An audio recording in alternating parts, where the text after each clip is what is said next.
آپ دیکھ رہے ہیں کہ نیوز ایچ ڈی. میں ہوں ڈاکٹر سدرا اسماعیل. اسلام آباد سے بنتے کشمیر گلنار اقبال نے یوم قائد کے موقع پر کے نیوز کے بیوروچیف سے بات کرتے ہوئے کہا، آج کا دن پاکستان کی تاریخ کا وہ باب ہے جسے بلایا نہیں جا سکتا. مزید انہوں نے کیا کہا، جانتے ہیں اس رپورٹ میں.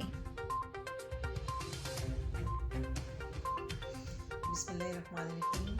قائد اعظم محمد علی جناح کا 145واں پیدائش منایا جا رہا ہے، اور آج کے دن میں یہ کہنا چاہتی ہوں کہ 25 دسمبر کا دن پاکستان کی تاریخ کا ایک اہم ترین دن ہے. یہ وہ دن ہے جس میں عظیم قائد کو خراج عقیدت پیش کیا جا رہا ہے.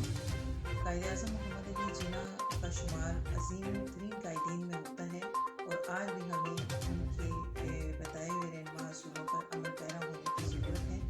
آج کے دن میں یہ کہنا چاہتی ہوں کہ ہمیں یہ عہد کرنا چاہیے کہ قائد اعظم محمد علی جناح کے نظریات کے مطابق آزادی کشمیر اور قومی ترقی کے لیے ایمان، اتحاد، نظم و ضبط کے اصولوں پر عمل پیرا ہونا ہے، اور انہی مقاصد کو اپناتے ہوئے ہم ترقی کی راہ پر گامزن ہو سکتے ہیں. قائد اعظم محمد علی جناح نے کشمیر کو پاکستان کی شہرت قرار دیا ہے، اور جموں کشمیر اور مسلم کانفرنس خواتین میں مقبوضہ کشمیر کے بہنوں بھائیوں کے ساتھ ہیں. مقبوضہ کشمیر میں بھارتی مظالم کے شکار عوام کو نہیں بھولے ہیں.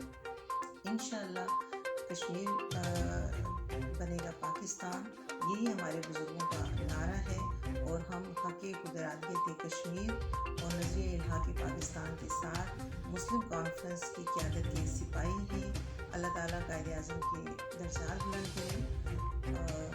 اسلام زندہ باد، پاکستان زندہ باد، مسلم کانفرنس زندہ باد.